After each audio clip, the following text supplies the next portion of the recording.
Went out on the road after that, and I went to Lynchburg, Virginia. Not a place you'd expect to see a world-class athlete, but there's a strength and conditioning coach there, Bill Gillespie. And Bill used to be the strength and conditioning coach for the Seahawks. But one thing he had never stopped was weightlifting. He had wanted to set world records. He told me he wanted to be the strongest man in the world from the time he was a kid. And when he was in his 30s, he was only bench pressing 335 pounds. He said he was the worst bench presser in his age category, so it didn't look like he was going to get there.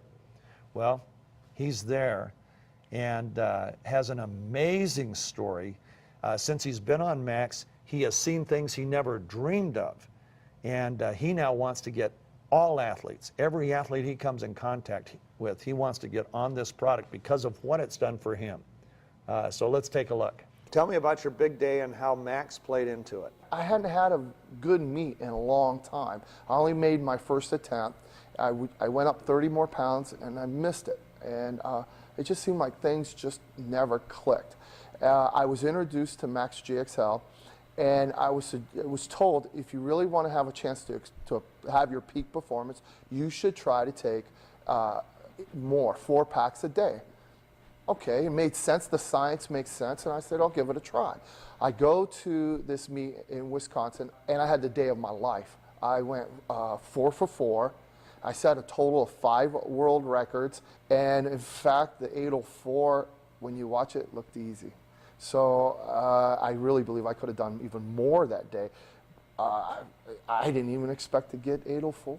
I'm very thankful for that day. Is it normal for a person to break a world record and then break that record? No, it's never. I've never had a day like that. I opened up, because I knew I was relatively strong. I knew I had a good day. I opened up with 6 pounds over my age group world record. And I was a little nervous about that, but I thought I can handle it. And I was pretty confident in my first and second attempt. I thought I had a good chance. What I didn't realize was those were going to be the 2 toughest attempts I took. After that, it got easier. I've never had a day like that. Usually it gets harder.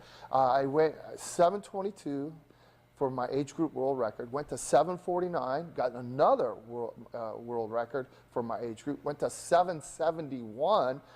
A little nervous about that. It got it easy, and then I went and I said, you know, the open world record's 801.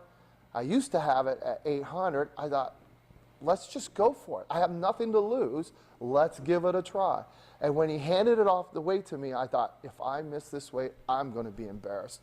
And it went up, at the time, relatively easy. So I couldn't believe it. What a day. I mean, what an incredible day I had. I'm very thankful for that.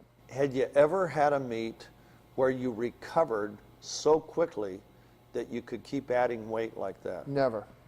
Nothing even remotely close to it. Nothing ever experienced. And here's the thing. I was 49 years old. Ain't supposed to happen when you're 49 years old. I've been doing this since I was 14 years old. So would you say that your recovery after each lift was amazing? People were commenting afterwards and between attempts how you look like you're getting stronger as you go along, and I was like, I was confused by it. This was my first experience with Max GXL, so I wasn't quite prepared for this. Since I've been getting on the Max GXL, I've been able to train more frequently heavier than most people would ever consider. Most of the time, most of my competitors will lift heavy 1 time a week, maybe 2 times a week.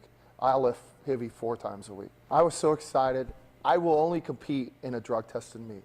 The first thing I did was I go to the meet director and I said, I want to be first in line to get drug tested. I want to get drug tested right now. He says to me, he goes, Bill, you are the only guy that always insists on getting drug tested. I said, it's because I have nothing to hide.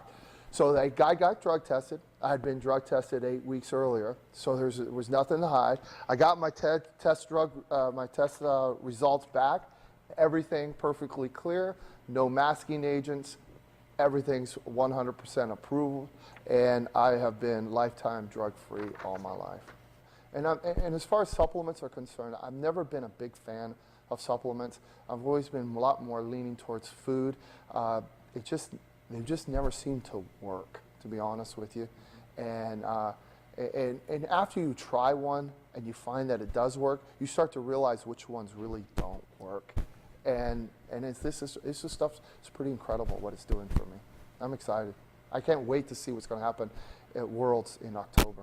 I'm hoping to do something extraordinary. What would you say to the people out there, the athletes that are thinking, should I try this, should I not try this? What would you tell them about Max? Oh, I tell them to definitely give it a try. If you're finding that you're not recovering from workouts, because that's the key. We assume as athletes and as coaches that you're going to work hard. We assume that you're going to do a program that's going to make you better. The key, the true key to success is recovery.